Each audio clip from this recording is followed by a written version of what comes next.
Salut à toi, j'espère que tu vas bien. On se retrouve aujourd'hui dans une nouvelle vidéo où on va parler de la mentalité en prépa, comment vivre des moments difficiles, surtout quand on ne réussit pas un DS ou une colle et qu'on vient recevoir des critiques, notamment des calleurs et de nos professeurs.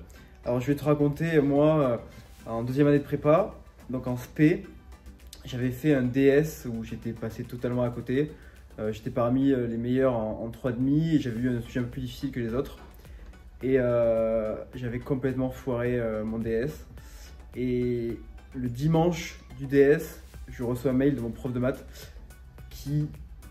Donc moi j'avais envoyé un mail qui n'avait aucun rapport, juste une question sur un cours. Et lui m'avait répondu votre copie m'a scandalisé. Et donc là j'ai passé une soirée horrible, une semaine horrible.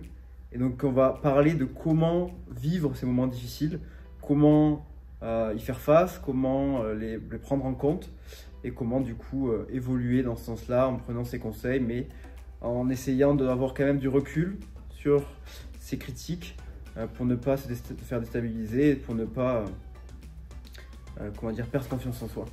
Donc il faut savoir que forcément il va y avoir des personnes comme ça autour de vous, comme donc des calleurs ou des profs, ou même des amis à vous qui vont venir vous critiquer, vous déstabiliser, ou dire des commentaires qui ne vous plaisent pas.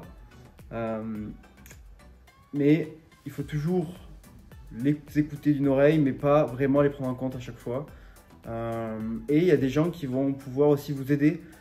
Si voilà, vous avez des questions, n'hésitez pas à partager ces doutes avec des vrais amis de confiance que vous aurez acquéris durant votre prépa. Vous pouvez aussi en parler à vos professeurs, mais également, dans des conditions comme ça, vous pouvez aussi faire appel à des aides extérieures, des gens qui ont vécu ce que vous avez déjà vécu et qui vont pouvoir vous aider en vous donnant des conseils, en faisant un suivi personnalisé avec vous pour voilà, essayer de se détacher de toutes ces valeurs sentimentales qu'on va donner, voilà, par exemple à des DS ratés, à des calls ratés, à des choses comme ça. Et je vais vous parler aujourd'hui d'une organisation qui s'appelle Taylor, qui propose des suivis personnalisés sur voilà, du coaching en mental, en suivi pour les étudiants en prépa, pour qu'ils arrivent à déconnecter cet émotionnel. Et je vais laisser de suite le fondateur vous parler à ce sujet. Donc voilà, donc je vous présente Valentin et je vais le laisser de suite présenter son projet. Merci beaucoup Thomas, c'est un plaisir d'être ici. Effectivement, ça peut être l'occasion pour moi de parler de Tyler. Et pour ce faire, pourquoi pas me poser quelques questions, Ouais. que ce soit assez interactif et que je revienne. Je vais peut-être conclure avec une petite anecdote qui m'est arrivée également. C'était pas dans le cadre d'un mail, mais c'était de manière verbale, orale et devant toute la classe. Bon, c'était pire. Poser le contexte. Et voilà, n'hésite pas à me poser une question. Ok, donc on va commencer avec une première question. Globalement, qu'est-ce que tu proposes aux étudiants en prépa? Alors, c'est assez simple. Je pense que tu as bien résumé tout à l'heure. Je vais juste revenir sur un point. On ne se revendique pas coach, on ne se revendique pas psychologue, sociologue, etc. On a juste capitalisé sur notre expérience de 5 demi. Okay. Année durant laquelle, et au début de laquelle, on a implémenté des processus mentaux qu'on avait déjà conceptualisés, mais qu'on a mis de manière très concrète dans notre quotidien. Et avant de présenter très concrètement pardon, ce qu'on propose, juste pour être très objectif et être honnête intellectuellement, pardon, ce serait faux de dire que changer d'état d'esprit, suivre ce mode de vie Tyler changera vos résultats instantanément. Je pense que ça change premièrement votre état d'esprit, et c'est ce qu'on appelle souvent le déclic. Le déclic ne vient pas comme ça par magie, je pense que ça vient d'un point de vue mental et d'un point de vue de changement de mentalité, de changement d'état d'esprit. Une fois que ceci est mis en place, votre vision du travail, votre gestion de l'échec surtout, et la prise de recul un petit peu, la confiance en soi, c'est un petit peu ça, réussir à distinguer ce qui relève de son estime de soi et de son ego. C'est souvent son ego qui parle en prépa. On pourra l'évoquer un petit peu si tu veux. Mais voilà, juste revenir sur ce point que ça ne va pas se faire de manière immédiate. Viser cet accompagnement, c'est d'abord avoir un mode de vie beaucoup plus équilibré, être plus heureux en prépa, ce qui est la clé. Trouver sa passion, travailler avec du sens, et après, croyez-moi, les résultats arrivent. Peut-être pas ceux que vous espériez dans vos rêves, mais en tout cas, vous pourriez être sûr que votre potentiel est pleinement déployé. Ouais. Voilà, c'était juste pour décrire de manière très générale ce qu'on propose, mais si tu veux, on peut entrer aussi un petit peu dans le détail très concret de quel service on propose. Le format est le suivant, c'est une visio par semaine d'1 heure, durant laquelle au début on va reprendre un petit peu la semaine de l'élève, on va être dans un dialogue, c'est l'élève qui va présenter ses problématiques. Après quoi on va introduire une notion assez conceptuelle, mais rassurez-vous, qui va très vite être illustrée par des exemples qu'on a vécus et que beaucoup d'élèves vivent en ce moment. Okay. Et on finira par un point, j'ai envie de dire une application pratique qui pourra être appliquée d'une semaine à l'autre. Et voilà, ça va être un petit peu le flux régulier, un suivi continu. C'est ce qu'on propose en tout cas en ce moment avec nos élèves en prépa. Ok. Et pour que les gens te connaissent un peu mieux, est-ce que tu peux parler de ton parcours? Ouais, très rapidement. Alors du coup, j'étais en prépa au lycée privé Sainte-Geneviève à Versailles, Ginette, pour ceux qui connaissent. Je venais d'un lycée de province à Dunkerque qui n'amenait quasiment personne là-bas. Donc autant vous dire que j'ai pris un gros choc au début de ma première année. Ouais, j'étais en MPSI, donc avec des, j'ose le dire, des cracks. Je m'y attendais. Mais ça peut être l'occasion justement de dire un petit peu à quel point je me suis fait, je me suis fait incendier par mon prof de maths dont je tairai le nom, mais qui pendant le premier TD a sollicité un volontaire. Ok. Je suis un peu comme ça, peut-être que c'est parce que j'aime bien me mettre en avant, je sais pas. En tout cas, je l'ai pris en pleine face parce que je suis allé au tableau pour une résolution de, je vais pas entrer dans les détails, mais c'était de la trigo. J'ai fait une erreur un peu bête. Puis j'avais cette posture un peu fière, un peu peut-être arrogante, je sais pas, qui fait qu'il m'a humilié publiquement en disant que j'avais rien à foutre là et que Parcoursup était encore ouvert. Ah oui. Mais devant une classe qui ne me connaissait pas, et donc aux yeux de la classe pendant 3-4 mois j'étais le nulos, le nulos en maths quoi. Okay. Autant vous dire qu'à ce moment-là j'ai pas réussi, enfin, je me suis relevé parce que je suis là, mais j'ai eu du mal à me relever et j'aurais aimé avoir été accompagné à ce moment-là d'un point de vue mental. Ça me permet de faire la transition sur le fait qu'effectivement ça ne représente pas la majeure partie du travail en prépa et surtout de comment tu peux avoir des résultats en prépa, mais c'est quand même une partie non négligeable et qui est jamais investie, en tout cas jamais présentée en prépa. Et c'est pour ça que je suis là et c'est pour ça que je te remercie à nouveau de m'inviter ici. Justement, moi j'ai une question pour toi.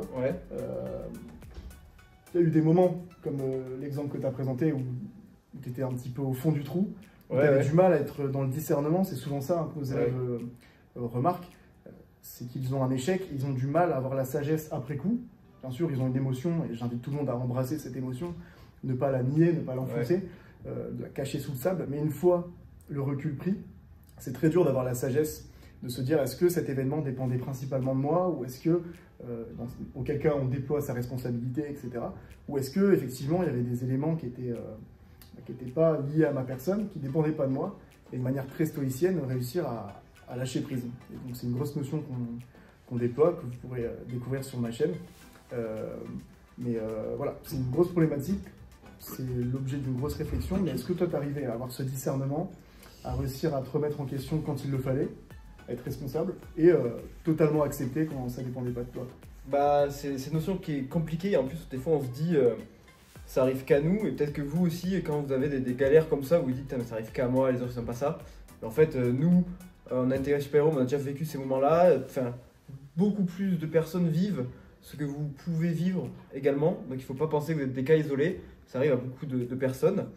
Et souvent en sup, quand on arrive, on ne connaît pas trop le monde de la prépa, on ne sait pas comment ça marche, on ne voit pas comment on peut progresser, on ne voit pas le futur. Quand on arrive fin de sup, spé, bon, on est quand même bien ancré dans le milieu de la prépa et on arrive voilà, à faire la distinction entre j'ai chié probablement une colle, mais ça ne veut pas dire que mon niveau est catastrophique. Il peut y arriver des galères comme ça où bon, on ne remet pas tout en question, mais on se dit bon, là j'ai foiré, je sais pourquoi, et la prochaine ira beaucoup mieux. Et il faut arriver finalement, je suis d'accord à faire ce discernement entre j'ai eu un pépin, il m'est arrivé un truc, j'ai chié, mais ça ne remet pas tout en question et il faut aller de l'avant. Et par contre, toujours prendre en considération et pas mettre cet échec sous le tapis, il faut s'en nourrir. C'est hyper important, je pense. Voilà. Exact. Écoute, merci pour ça. Peut-être pour conclure, là je me souviens, c'est assez personnel, mais tu m'avais expliqué que tu avais ressenti ce déclic. C'était en deuxième année, il me semble. En première année. Fin de première année, ok. Ouais. Essaie de nous le décrire parce que c'est vrai qu'on parle beaucoup. Tu sentais que c'était mental ou alors que c'était. Il y avait un peu des deux. Alors, effectivement, ce déclic, je n'en ai pas parlé sur ma chaîne, mais en fait, pour un cas hyper concret, je suis passé de 7 en maths, non de 9 à un DS, et le DS suivant, j'ai eu 17 en sup. Et après, tous les restes, tout le long des DS suivants, j'ai pas eu une note en dessous de 15. Et ça, c'est parti du fait que j'avais lu des livres sur la méthodologie, un livre qui s'appelle Comment je vais vous apprendre à intégrer l'X. Un autre livre qui parlait méthodologie, où il y avait des témoignages de personnes qui avaient réussi, qui avaient intégré HEC, Polytechnique, Harvard, et qui apprenaient, et qui parlaient justement de ça, des points qu'on a abordés, des points où on se dit, il y a des gens aussi, même si on arrive à des très hauts niveaux, ils sont passés par des échecs. Donc comment surmonter ces échecs, comment apprendre, comment développer une puissance d'apprentissage. Et à partir du moment où on se met ça dans la tête et que tout n'est pas perdu et que tout n'est pas fini, il y a sinon ce déclic mental effectivement qui fait qu'après on développe sa pleine puissance, son plein potentiel et c'est assez efficace quand on comprend. C'est hyper intéressant ce que tu dis et ce que je trouve vraiment intéressant c'est le déclenchement en fait entre un niveau très bas, 0 où tu dis que tu es à 7, tu n'arrives pas à décoller et tu vois bien qu'une fois qu'il y a le décollage ça bouge plus. Ouais. Et ça c'est un invariant, enfin j'ai l'impression que ça n'arrive. Il n'y a aucun cas que j'ai vu autour de moi, que ce soit quand j'étais en prépa, que ce soit mes collègues en école ou les élèves que je côtoie avec mon collègue. Il n'y a aucun cas où il y a eu ce décollage et ensuite ça retombe. Ouais, il n'y a pas ce. Ouais, on monte constamment en fait, il n'y a pas de retomber. Mais c'est quasiment discontinu en fait, cette espèce de montée. Ouais. Et ce qui est intéressant, c'est d'analyser quelles notions de confiance en soi sont intégrées là-dedans. C'est l'objet d'une... Je me fais beaucoup de promotion, mais qui peut me blâmer.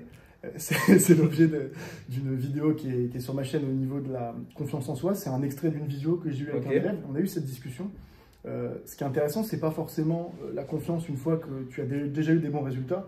C'est une espèce d'accumulation, de célébration de victoires passées. Et c'est normal d'avoir confiance de plus en plus quand tu réussis de plus en plus. Mais la vraie question, l'enjeu, c'est comment réussir à avoir ce déclencheur pour avoir la première bonne note, tu vois. Il y a beaucoup de notions en jeu, il y a des explications qui peuvent être locus de contrôle interne, externe. Pour ça, je vous dirige vers ma chaîne.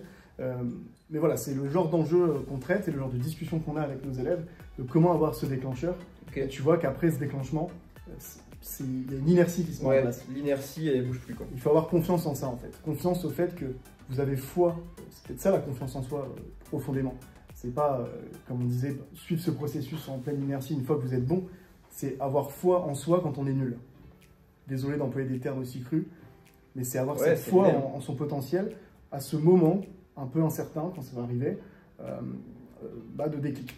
Et ce déclic, je le disais, il est au préalable, il est mental, et il se passe quelques mois, semaines avant. Voilà. Bon, je pense qu'on peut clôturer sur ça. Je te remercie d'être passé. Et puis, j'espère qu'on aura l'occasion de refaire une vidéo pour parler de ces enjeux-là. Et je te souhaite une bonne journée. Merci à toi. Au plaisir. Au plaisir. Ciao. À plus.